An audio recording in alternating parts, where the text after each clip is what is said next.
Boker Tov. Quand la lèpre touche l'homme, c'est déjà un gros problème. Cet homme passe une sorte de confinement. Je dis toujours qu'aujourd'hui, on peut très bien comprendre Parashat Metzora. Pendant des milliers d'années, les gens n'étaient pas conscients. Qu'est-ce que ça voulait dire Parashat Metzora, le lépreux, confinement, personne qui lui parle. Avec le Covid, on a très bien compris c'est quoi le confinement. La Torah nous dit que pour purifier une maison où il y a eu des taches de lèpre qui sont faites, on veut purifier la maison avec 2 oiseaux, un arbre de cèdre, de la pourpre et de l'hysope.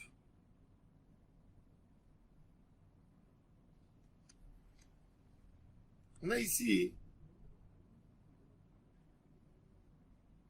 la Avera et le Tikkun dans ces éléments, 4 éléments. Chez Tetziporim, une sorte d'oiseau. L'oiseau, il vient, il récupère une tige de paille d'un endroit, il la ramène dans un autre endroit. Il y a une expression de Shlomo HaMelech, Kirof Hashamayim Yolich et Akol. Quand tu dis une phrase quelque part, il y a l'oiseau, la volaille qui vient, qui prend cette parole et qui l'amène dans l'endroit où tu ne voulais pas qu'on écoute. Rof Hashamayim Yolich et Akol. Comme tu m'as raconté hier.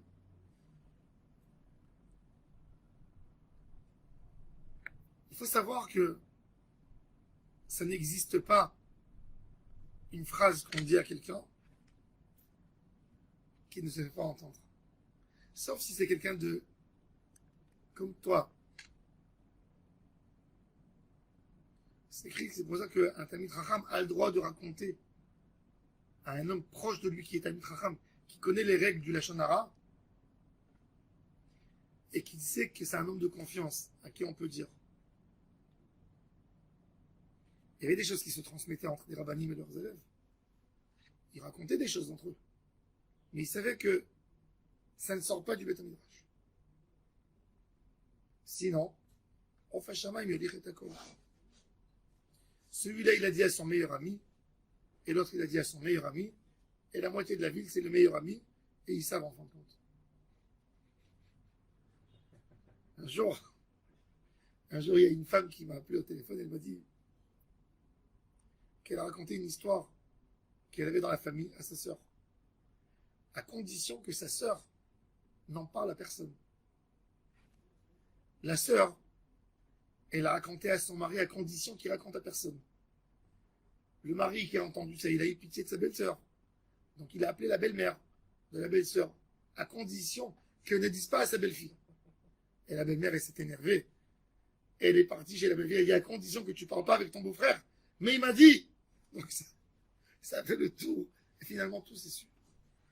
La dispute, elle a eu lieu, à condition que ça ne se sache pas.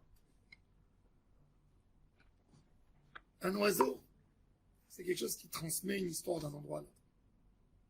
Alors il y a 2 tziporim. Il y a le tzipor tamé, qui a fait l'histoire. Et il y a le tzipor tahor, laquelle on ne va pas égorger, on va l'envoyer en l'air pour qu'elle sorte, qu'elle vole.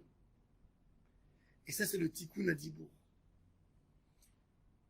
Le Chafetz Chaim nous dit, Shmirat Halashon, c'est pas de faire ta'ani dibour. C'est de parler. Le Chafetz Chaim a parlé beaucoup dans ça. Il y a des gens qui se disent, ah, tu m'interdis le Lashon Hara? Alors qu'est-ce que je veux dire? Comme si il n'y a que ça à dire. Il y a tellement de bonnes choses à dire.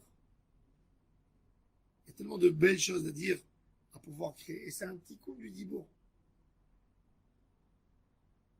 Un homme qui qui fait Ta'anit Dibour est comparé exactement à l'homme qui a appris que le Shabbat c'est très rigoureux. Et il a dit à sa femme de l'attacher au lit du début de Shabbat jusqu'à la fin de Shabbat pour ne pas que Chas v'Shalom il enfreint Shabbat. Ce monsieur, il n'a pas été Mechalel Shabbat, mais il n'a jamais été Shomer Shabbat non plus.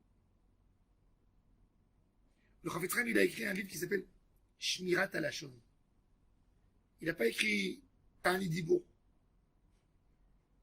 Non, Shmirat Halashon. Parle. C'est plus beau de parler. La parole, c'est magnifique. Tu te fais expliquer. Un homme, il épouse une femme avec des mots, avec 5 mots. Arrête de coups d'échequer. Un homme, quand il est fiancé, il n'a pas encore un grand boulot, il n'a pas de travail. Il attache le cœur de sa femme à son cœur par des mots. Je vais donner, je vais faire, je vais. Après, bon, on ne sait pas qu'est-ce qui va tenir avec toutes ces paroles. Les mots, les mots. Les mots, ça a tellement de force. Pourquoi ne pas en bénéficier de ce que Akadosh Baruch Hu nous a donné comme cadeau? Mais de savoir que Akadosh Baruch Hu nous a donné ça pour être grand, et pas pour être faible, pas pour être petit. Donc le tzipor, envoie-la, le péné à Sadeh, qu'elle vole, et qu'elle ne transmet pas des mauvaises choses. Ensuite, on a le Etz Erez, le cèdre. Il est haut, il est beau, il est merveilleux. C'est une des plantes, des arbres, que les hommes aiment. Pourquoi? Parce qu'il reste vert toute l'année. Il ne perd jamais ses feuilles. C'est dur à déraciner, le cèdre. Et c'est dur à déraciner. Et c'est un arbre qui est fort, qui est dur et qui monte droit. Mais le cèdre, il est comparé aussi au Baal Gava. Il est toujours beau, mais comme il ne veut pas bouger de sa place et de sa position, quand il y a un arbre, quand il y a un vent terrible qui vient, il le casse. Tandis qu'une paille, elle se plie. Quand le vent il arrête, hop, elle remonte. Le Baal Hashonara, c'est quelqu'un qui veut rien laisser faire passer. La preuve, c'est qu'il critique. C'est qu'il fait passer. Cet homme, sa vie est détruite. Parce qu'il n'y a rien qui lui échappe. Il y a des hommes qui ont un sens critique qu'il n'y a rien qui peut passer de côté. Il n'y a pas à arrondir un coin chez eux. Cet homme, c'est lui qui souffre plus que... Il souffre beaucoup plus que celui qui l'a parlé sur lui. Parce que c'est lui qui n'a pas évacué le mal qu'il a chez lui. La Gemara, elle dit, il y a 3 personnes que leur vie n'est pas une vie. Parmi eux, l'homme qui critique. Chayav enam chayim. Quand il va au supermarché, il se plaint que les objets ne sont pas disposés de la bonne manière. Quand il va faire son plein pour la voiture, il se plaint pourquoi il n'y a pas assez de trucs pour mettre. Pourquoi il n'y a pas assez de caissières. Pourquoi c'est mal fait. Pourquoi c'est mal fait. Il s'énerve. Toute la journée, il est nerveux. Il n'est pas détendu. Ça, c'est le Etz Erez. C'est beau. Il te dit qu'il se plaint parce qu'il veut que tout soit beau. Il n'a pas envie de faire du mal à l'autre, mais il veut que ça soit beau comme un cèdre. On lui dit le cèdre, il se casse. Avec un vent, il se casse. Qu'est-ce qu'on lui amène? Shnitolat. La pourpre, c'est un verre avec lequel on utilisait pour faire de la teinture rouge. Le verre, il te montre aussi l'influence de la bouche. Regarde le verre. Un verre de terre. Tu le prends avec un doigt, tac, tu donnes un coup, il meurt. Tu l'écrases, tu laisses rien du tout. Tu fais de lui une purée. Avec le petit doigt, tu n'as rien besoin. Ce verre, il a une bouche. Il a une force dans sa bouche. Comme s'il avait une scie. Il traverse un arbre d'un côté de l'arbre à l'autre côté.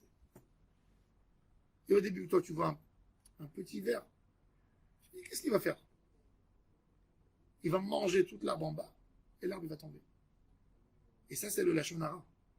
Un petit Lachon Hara fait un dégât monstre. Avec une petite bouche. On s'imagine même pas. Un résultat du Lachon Hara où il peut amener l'eau. Le tikkun, c'est quoi? C'est l'hysope. L'hysope, c'est le symbole de la hanava. Pourquoi? Parce que l'hysope, c'est le za'atar. Il pousse partout. Il peut sortir du toit, du mur, sous une pierre, dans un rocher, dans un champ. Il accepte tout. Où tu le mets, tu jettes une graine, l'hysope, il s'attrape. Ça, c'est le tzaddik, le hanav. Le hanav, tout va pour lui. Tout marche. Il n'y a pas d'inconvénient chez lui. Il ne se met pas un barrage. Je ne me mets pas avec celui-là. Je m'éloigne de celui-là. Non. Ça peut marcher. Ça peut marcher. Tout marche. Ça, c'est le sod du Ezov. Yashpi là. Et c'est pour ça que le Ezov, c'est le plus grand signe d'Akadosh Baruch Hu pour éloigner le mal. Rabbeinu Hari, il dit qu'une table où on veut qu'elle soit épargnée de toute maladie et de tout virus, d'avoir du za'atar à table. Rien que les malachim, ils voient qu'il y a du za'atar à table, ils s'éloignent. Le Ezov. Le malach Hamavet, on parle maintenant, Bezat Hashem, on parle de Pessah. Qu'est-ce qu'Akadosh Baruch Hu, il a dit aux Juifs de mettre le sang sur les plaintes, sur les... Mais avec quoi? Il fallait les mettre avec du za'atar, avec de l'hysope. La hanava, l'homme humble, qui ne critique personne, qui s'arrange avec tout le monde, qui pousse partout, qui passe partout, c'est ça où le Satan ne peut pas passer. Un homme qui ne prononce pas de sa bouche du Lachon Hara ne peut pas lui arriver un dégât. Il ne peut pas lui arriver un dégât. Les soldats de David à Melech, ils sortaient dans les champs de bataille avec des tfilines sur leur tête. Ils allaient avec des streimel. Mais le Lachon Hara les ruminait. Ils étaient pleins de Lachon Hara. Ils mouraient en guerre. Et quand les jeunes qui venaient prendre les corps, ils les voyaient avec des tfilines, ils commençaient à insulter Hachem. Regarde, ce tzaddik avec des tfilines, il est mort. Il a pris un coup de balle. Et les soldats de Achav, qui était un roi païen, qui a mis la avodah zara partout, ils sortaient avec des croix, avec des... Et ils retournaient de la guerre sans comment on dit, une égratignure. Et pourquoi? Parce qu'il n'y avait pas de la Lachon Hara chez eux. Où on voit ça? Dans le quartier résidentiel de Achav, il y avait Obadiah qui habitait. Obadiah était un prophète. La femme de Achav, elle a fait sortir un décret de tuer tous les prophètes. Maintenant, à l'époque de Achav, c'est une époque où on n'a pas des robinets dans les... Il y a le puits d'eau dans le quartier. Achav, il cache dans sa maison, il avait une grande maison apparemment, 150 prophètes chez lui à la maison. Il faut leur donner à nourrir, leur donner à boire. Ils ont besoin de l'eau pour laver leurs habits. Donc, Obadiah, pendant quelques années, il prend pratiquement toute l'eau du puits, du quartier. Il achète de la farine chez les épiciers. Il est à 200 mètres de la maison du roi, et le roi ne sait pas qu'il y a 150 prophètes chez lui. Il n'y a aucun des voisins qui va se plaindre parce qu'il manque de l'eau. Ils savent, tout le monde. Tout le quartier sait qu'il a chez lui et personne qui va rapporter. Tzadikim Gmourim. Parlait pas un mot de Lachon Hara. Ils étaient païens. Mais ils ne parlaient pas du Lachon Hara. Beaucoup de fois, quand il y a des problèmes dans le Ham Israël, il y a des médiums de mensonges. Des fois même des rabbinim. Malheureusement. Ils disent au peuple de faire le tikkun sur ce qui n'est pas vraiment le tikkun. Il y a des gens maintenant, ils voient qu'il y a des catastrophes. Allez, on va recevoir Shabbat plus tôt. C'est ça ce que Hachem veut de toi. Que tu te disputes un peu plus avec ta femme parce que Shabbat, il rentre encore 10 minutes. Encore un peu plus de stress. C'est ça ce que Hachem il veut, tu crois? J'ai pas dit, c'est beau, quand tu peux. Garde ta langue. C'est ça ce que Hachem veut. Le Beth Amikdash, le deuxième, il a été détruit parce qu'on n'a pas gardé nos langues. 2000 ans, on est là-dedans. On n'est pas capable encore de sortir de ce problème, de dire, Daï, on va arrêter. On va arrêter avec le Lachon Hara. On va commencer à être des gentils, un avec l'autre. On va arrêter de regarder les autres avec des yeux de critique. On va arrêter d'être jaloux l'un de l'autre. On va arrêter de parler du mal l'un de l'autre. C'est ça ce que j'ai mis. On parle de tsniout. C'est bien, tsniout, c'est beau.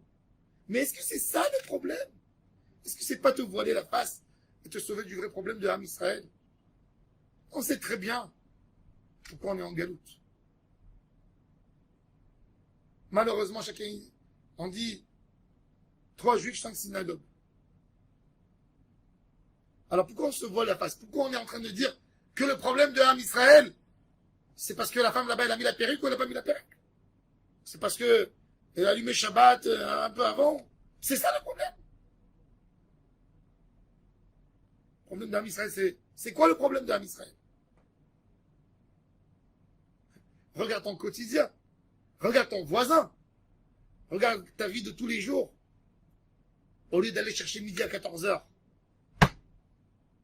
Regarde le vrai problème. Le problème concret de l'âme Israël, c'est la bouche. Pesach, Rabbeinu Hari dit, Yetziat Mitzrayim, c'est la bouche.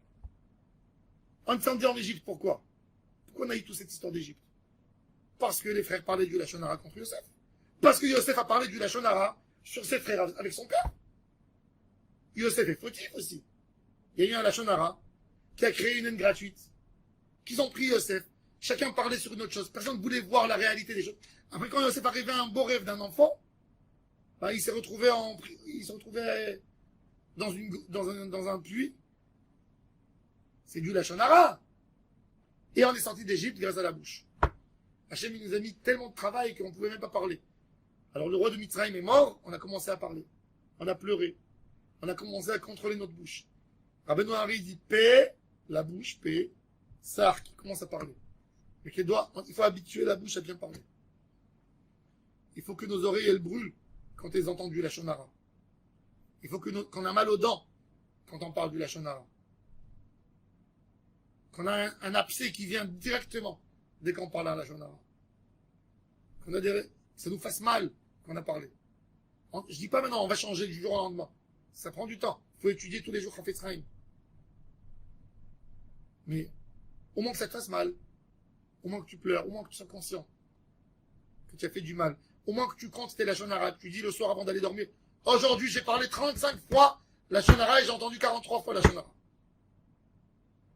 Et tu attrapes tes oreilles et tu dis, comment vous n'avez pas brûlé aujourd'hui? Là, tu as une chance au moins un jour de pouvoir être un homme. Si on veut une vraie Géoula, c'est ça ce qu'on doit attraper. La Torah, elle a pris 2 parachas. Tazria, Metzora pour parler du Baal Lachon Hara. On n'a jamais vu ça dans la Torah. Jamais, c'est du jamais vu. De Shabbat, on parle 2 versets. Du Metzora, combien on parle? Parce que la Torah, elle veut éduquer l'homme. Elle veut faire de lui un homme, il est plus grand qu'un ange dans sa neshama. S'il maîtrise sa bouche, il devient plus grand qu'un ange. Et Akadosh Baruch Hu, il a pitié de nous. Il n'est pas désespéré.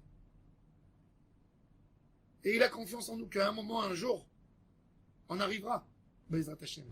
C'est qu'avec un travail, si on veut rapprocher la Géoula, c'est attaquer le vrai problème. Le vrai problème, c'est ça. C'est qu'il n'y ait plus de Sinat Chinam dans l'âme Israël. C'est qu'il y ait de l'amour gratuit. C'est de regarder chaque juif avec des yeux d'amour. Et de ne pas dire celui-là, c'est une ordure. Celui-là, il ne me convient pas. Celui-là, je l'aime pas. Celui-là, je ne le supporte pas. Celui-là, il est de gauche. Celui-là, il est de droite. Celui-là, il est religieux. Celui-là, il est non religieux. Celui-là, il est comme ça. Celui-là... Non, arrête avec tout ça. Arrête. Celui-là, c'est mon frère. Mon frère a des problèmes, oui. C'est vrai.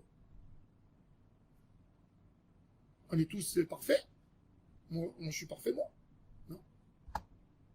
Quand on comprendra commencera à regarder les juifs comme ça, c'est là que Mashiach va venir, le Rabbi Yamenu.